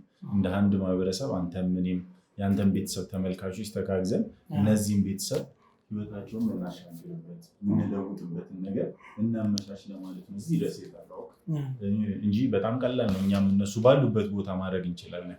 ግን እኛ የመጀመሪያ ሆነን ሌሎችም ተባብረው የተሻለ ነገር ማድረግ እንድንችል ነገ ከነገ ወዲያም ደግሞ ሌሎችን ከነሱ አልፈን ሌሎችን መርዳት የምንችልበትን እንድናስቀምጥ ነው። ዛሬ አንተን እዚህ ድረስ እንድትመጣና ያው እንዳደከምኳችሁ ይገባኛል፣ ግን ለተሻለ ነገር ስለሆነ ነው ያንን ያሰብነውና መጀመሪያ እኔ ማድረግ ስለምችለው ነገር ላንሳና ከዛ ተጋግዘን ስለማድረግ ስለምንችለው ነገር እናንሳ። ቅድምም እያልን ነበር ትልቁ ጉዳት የሳይኮሎጂካሊ ጉዳት ነው እና ምናልባት ጥሩ ታይሚንግ ላይ መገናኘታችን እኔ በጣም ደስ አለኝ። ያ ማለት እኔም ከቤተሰቦቼ ጋር ከከተማ ወጥቼ ሪፍሬሽ ማድረግበት ታይም ነው። አመቱን ሙሉ በስራ ያሳለፍኩበት ታይም ነው እና እነሱም ቤተሰቦቼ ናቸው።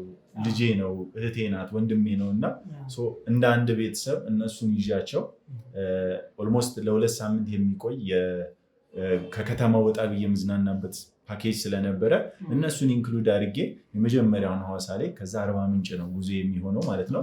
እነሱን ይዣቸው ብዝናና እኔ በህይወቴ ትልቁ ደስታዬ ነው የሚሆነው ብዬ አምናለሁ እና የመጀመሪያው ነገር አብረው የሚዝናኑ ፍቃዳችሁ ከሆነ ያንተም የእነሱን ፍቃድ እንዲሆን ፈልጋለሁ እና እሱን ፍቃድ የምትሰጡኝ ከሆነ አብራችሁኝ እንደ ቤተሰብ ብንሄድ በጣም ደስ ይለኛል።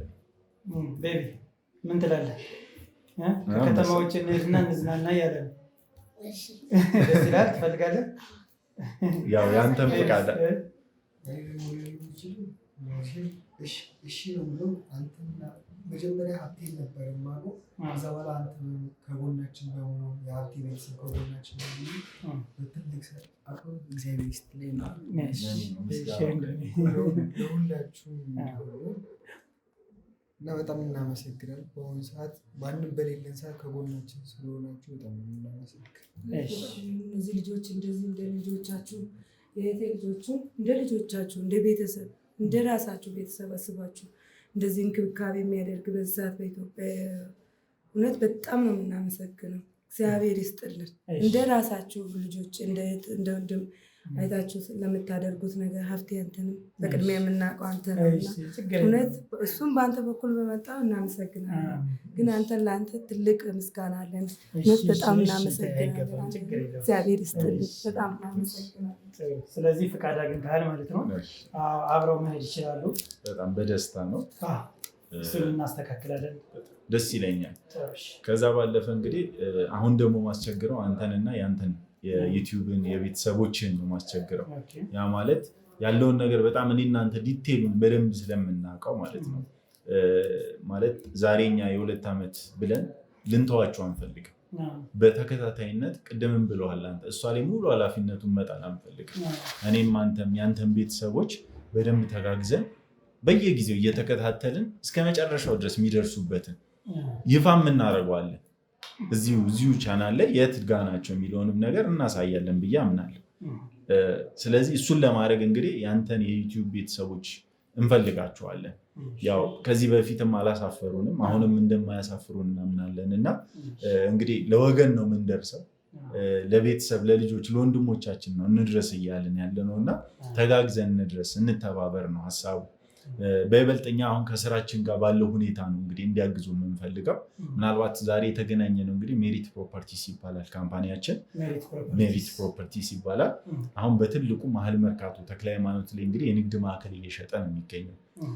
እኛም እዚህ ድርጅት ውስጥ ስንሰራ ለደንበኞች የተሻለ የሚባል ነገር ነው የምናቀርበው እና አሁን ለዚህ ከተክለ ሃይማኖት ቤተክርስቲያን ማለትም ከተክለ ሃይማኖት አደባባይ ወደ ጥቁር አንበሳ በሚወስደው ከእንደገና ከተክለ ሃይማኖት ደግሞ ወደ ፔፕሲ በሚወስደው መንገዶች በአራቱም ማዕዘን አስፓልት የሚያገኘው G+4 የሆነ በጣም ትልቅ ሞል እየተገነባ ነው የሚገኘው።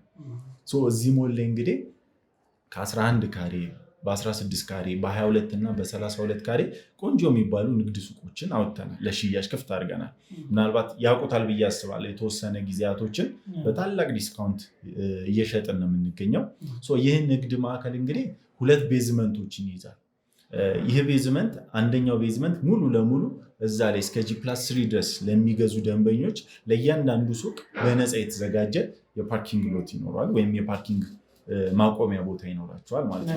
ነፃ ምንም ከሱቁ ጋር የሚያገናኘው ሳይሆን እነሱ እኛ ጋር መጥተው ሱቅ ስለገዙ ብቻ በነፃ የምንሰጣቸው የፓርኪንግ ማቆሚያ ይኖራል። አንድ ደግሞ ሙሉን 6700 ካሬ ላይ ነው ህንፃው የሚያርፈው። 6700 ካሬ ሜትር ላይ የሚያርፍ ሌላ ተጨማሪ ፓርኪንግ ደግሞ ገስት ወይም ደግሞ እነዛን ሱቆች ብሎ ለሚመጣ ደንበኛ የተዘጋጀ ይሆናል ማለት ነው። በዚህ መልኩ 2 ቤዝመንቶች ይኖሩታል። ከግራውንድ ጀምሮ እስከ 4ኛ ፎቅ ድረስ ተገንብቶ የሚጠናቀቅ ነው የሚሆነው። አሁን ለሽያጭ የወጡት ደግሞ ከግራውንድ ጀምረው እስከ 3ኛ ፎቅ ድረስ ያሉ ቅድም በጠቀስኳቸው የካሬ አማራጮች ናቸው። እነዚህ 11፣ 16፣ 22፣ 32 ካሬ ያልኩ ኔት ካሬ ናቸው። ያ ማለት እቺ የንጣፏ ውስጥ ለውስጥ የሚያገኟት የኮሊደር ታሳቢ አይደረግም። የሊፍት የደረጃ ታሳቢ ሳይደረግባቸው ፓርኪንግ በነፃ ሰተናቸው በተጣራ 16 በተጣራ 11 በተጣራ 22 ካሬ ላይ ነው የሚከፍሉት ማለት ነው። ስለዚህ ለሚገዟት ለእያንዳንዷ ሱቅ ብቻ ነው የሚከፍሉት። ይህም ሱቅ ሲረከቡት ደግሞ ሙሉ ለሙሉ የተጠናቀቀ ሱቅ ነው የሚሆነው። ያ ማለት የወለል ስራው፣ የግድግዳ ስራው፣ መብራት፣ አምፖል፣ ኤቭሪቲንግ፣ ቀለም እነሱ ቁልፉን ከፍተው ቢዝነሳቸውን ይዘው መግባት ብቻ ነው። ይሄ ፕሮጀክት በ1 ዓመት ውስጥ ነው ተገንብቶ የሚያልቀው። በ1 ዓመት ውስጥ ነው ዲሊቨር የሚደረገው። በዚህ 1 ዓመት ውስጥ ምንም አይነት ከዶላር ጋር ወይም ደግሞ ከነዳጅ ጋር ወይም ደግሞ ከኢኮኖሚ ጋር ተያይዞ ጭማሪ አይኖርባቸው። በፊክስድ ፕራይስ ነው። ዛሬ በተዋዋልነው መሰረት በ1 ዓመት ውስጥ ከፍለው ይጨርሳል። ስለዚህ ምንም አይነት የዋጋ ጭማሪ አይኖርባቸው። በ3 አይነት የአከፋፈል ሂደት ነው የምናስተናግዳቸው። የመጀመሪያው በቅድመ ክፍያ ደረጃ ሲከፍሉ የሚያገኙት የአከፋፈል ሂደት አለ። ሁለተኛው ደግሞ 50%ን ከፍለው ሲገቡ የሚያገኙት የአከፋፈል ሂደት አለ። ሶስተኛው ሙሉ ለሙሉ በካሽ ወይም ደግሞ 100% ሲከፍሉ የሚያገኙት የአከፋፈል ሂደት አለ። በ3ቱም አከፋፈል ሂደት ውስጥ ከመጨረሻው ውጭ በግንባታ ተከትሎ መሰረት ነው።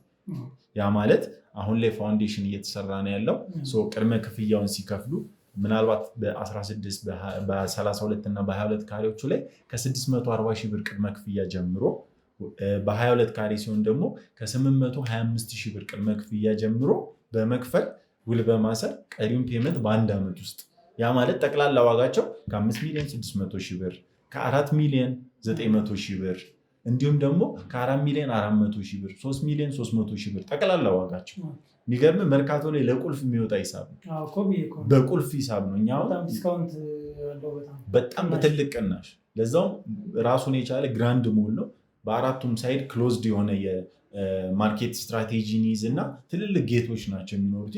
ሰፋፊ ኮሊደሮች አሉ። እስከ 12 የሚጠጉ ደረጃና ሊፍቶች አሉት። ትልቅ ደግሞ ኦፕን ዳውን አለው። ልክ ግራውንድ ላይ ስትገባ እያንዳንዱ ሱቆች እስከ 3ኛ ፎቅ ድረስ ማየት የሚያስችል ኦፕን ዳውን ይኖረዋል። ያ ደግሞ ምንድነው አንድ ደንበኛ አንድ ሱቅ ብሎ ሲመጣ እያንዳንዱ ሱቆች እንዲያገኛቸው የሚያስችል ነው። በዚህ መልኩ ነው ለደንበኞቻችን እንግዲህ እስከ 15% የሚደርስ ቅናሾችን ይዘን የመጣ ነው። ግን የዛሬውን ፕሮግራም ዛሬ የተገናኘንበትን ዓላማ በማስመልከት ለደንበኞቻችን ወይም ደግሞ በሀብቴ ሚዲያ ትንሣኤ ጋር ነኝ ብለው ሲመጡ አንድም እነዚህን ወንድምና እህቶቻችንን እየረዱ እኛንም እነሱን ለመርዳት እያገዙ እንደ አንድ ማህበረሰብ ደግሞ መተጋገዝ፣ መስራት፣ አብሮ ማደግ የሚለውንም ነገር እያሰረጹ ተጨማሪ ለነሱ በዚህ ሚዲያ ለሚመጡ ሰዎች 2% ያ ማለት 15 የነበረው ላይ 17% ቅናሾችን አድርገን ተጨማሪ ቅናሽ አግኝተው እነሱን ተጠቅመው ቢዝነሳቸውን አሳድገው አንድም ደግሞ ማህበረሰባቸውን ረድተው አግዘው የሚጠቀሙበትን መንገድ ነው እንዲያመቻቹ እንግዲህ የአንተን ቤተሰቦችን ማስቸግረው አንተንም እያስቸገርኩ ያለሁት ማለት ነው። በጣም ደስ ይለናል። ማለት አሁን ባልተለመደ የዋጋ ቅናሽ ነው የምታ ቤቱ። ምክንያቱም መርካቶ ላይ ለቁልፍ ስንት እንደሚሸጥ እናውቃለን። ውስጥ ለውስጥ ለቁልፍ የሚሸጠው ዋጋ የሚያስደነግጥ ዋጋ ነው ከሚሰሩት አንጻር እና አሁን እናንተ ላይ የሰጣችሁት ዋጋ ደግሞ በጣም ፌር የሚባል ሳይሆን ከዛም በላይ ነው እና አሁን እንግዲህ እንደነገርከኝ የተረዳሁት ሱቆች ነው ያሉት። ግራንድ ሞሉ ሱቆች ናቸው ያሉት። ስለዚህ በዚህ በእኛ ስም የሚመጡትን ዲስካውንት እንደምትሰጥልኝ ቃል ገብተህልኛል። እኛ ደግሞ እንግዲህ እህት ወንድሞችን እዚህ ጋር አሉ እነሱን ለማገዝ ለመተባበር ማለት ኢትዮጵያዊ የሚባለው ነገር መተሳሰብ፣ መተጋገዝ፣ መረዳዳት የሚለውን ነገር ይህን ደግሞ አንተ ምን አድርገህልኛል፣ አሳይተህልኛል። በዚሁ አጋጣሚ እኔ ከልብ ላመሰግን እወዳለሁ። ምክንያቱም ያደረግከው ነገር በጣም ትልቅ ነው። ዛሬን እንዴት ብለው እንደሚውሉ እኔ ይጨንቀኛል። ገብቷል? ምክንያቱም ስራ ላይ አይደሉም። እኛ ካለን ነገር ጓደኞቻችን እንደዚህ እርዳታ ጠይቀን ተቀብለን እነሱን የሆነ ነገር ነው የምናደርግላቸው። አሁን እናንተ ደግሞ ቀጣይነት ያለው ነገር ሆኖ በዛ ላይ ደግሞ እንግዲህ ለ2 ዓመት የቤት ኪራይ ዳንኤም ትምህርቱን የሚቀጥልበት ኔክስት ላይ ያ ነገር ከተመቻቸ ሳይኮሎጂካሊ እንዳይጎዱ ብለህ ደግሞ እንዲዝናኑ ያንተም ቤተሰቦች ሲዝናኑ ያንተም ቤተሰብ የኔም ለአንተ ነውና ስለዚህ እነሱንም አዝናንቼ መመለስ ፈልጋለሁ። ይህ በጣም ትልቅ ነገር ነው። ማንም አያደርገውም። ዛሬ 10 ብር ቫሊዩ እንዳለው እንደዚህ አድርጎ ሰው በሚይዝበት ሰዓት ይህን በማድረጋችሁ በጣም ከልብ አመሰግናለሁ። ምስጋናው የኛ ነው እና በይበልጥ እኔ ሀሳባችን ላይ እኛ እንድንገና አንፈልግም። እዚህ ጋር እንዳንተ በአንተ ቻናል በኩል የሚመጡ ቤተሰቦች እነሱን ብለው የሚመጡ ቤተሰቦች እንደ ጋራ እንደ ማህበረሰብ አንድ ላይ እንተባበር የሚለውን ነገር እስከዛሬ የሚያቆየን መተባበር፣ መተጋገዛችን፣ መደጋገፋችን እኔነቱ እንዲሰርጽ ስለፈለግን እኛ ምሳሌ ለመሆን የመጣ ነው። እኔ አሁንም አጥብቄ የምናገረው እኛ መግነን ሳይሆን አብረን እንስራና አብረን እንርዳ የሚለው ነገር እንዲመጣ ነው የታሰበው። በጣም ደስ ይላል። በጣም ከልብ ነው የምናመሰግን። ሌላ የምታስቡት ነገር ካለ አሁን ስፔሻሊ በእሷ ጉዳይ እሷ ስራ ቶሎ እንድትዝል ይፈልጋሉ። እሷ ቢዚ ስትሆን ገንዘብ ስታገኝ እሱም የተወሰነ ሲያገኝ ጥሩ ነው፣ ብዙ ነገር ይሸፍናሉ እና የእሷን ጉዳይ አደራ ለአንተ ሰጣለሁ። በድጋሚ ችግር የለም፣ ይህን ኃላፊነት እቀበላለሁ። በይበልጥ የእሷ ደግሞ በደንብ ሰርታ የምታገኝበትን ነገር እያሰብን ያለ ነው እና ምናልባት ያው እዚህ ድረስ አስለፍተናቸው እንግዲህ የ2 ዓመት የቤት ኪራይ ብቻ ብለን አንልካቸውም። የተወሰነች እንግዲህ ለመቋቋሚያ የምትሆን ነገር እቺን ነገር አዘጋጅተናል። ብታንስም መነሻ ይሆናል ብለን ስላሰብን እንግዲህ ክብር ይስጥልን። በጣም ነው የምናመሰግን። እኔ በጣም አንተንም አመሰግናለሁ። ክብር ይስጥልን። በጣም ነው የምናመሰግን። አቶ ትንሳኤ ክብር ይስጥልን። በጣም ነው የምናመሰግን። ቶሎ እንደዋወላለን። አቶ ትንሳኤ እንግዲህ ተመልካቾቻችን ያው የተፈጠረውን ነገር እንዳያችሁት ነው። በጣም ደስተኛ ነኝ። እንግዲህ የቤት የመስጠት ፕሮግራም አይደለም፣ ነገር ግን ሱቆች ነው የሚሸጡ ሱቆች ነው ያሉት። ሱቆችን ደግሞ በመግዛት እነዚህን ሰዎች እንድታግዙልኝ እንድትረዱልኝ እፈልጋለሁ። ምክንያቱም መተጋገዝ መቀጠል አለበት ሁሌም ቢሆንና እየገባችሁ አመስግኑልኝ። ስልክ ቁጥራቸውን ታች አስቀምጥላችኋለሁ። እየደወላችሁ መግዛት የምትፈልጉ በሙሉ እኔንም እነሱንም አማክሩ። አመሰግናለሁ። ቀጣይ በሌላ ፕሮግራም እስከምንገናኝ ድረስ ሰላማችሁ ይብዛልኝ።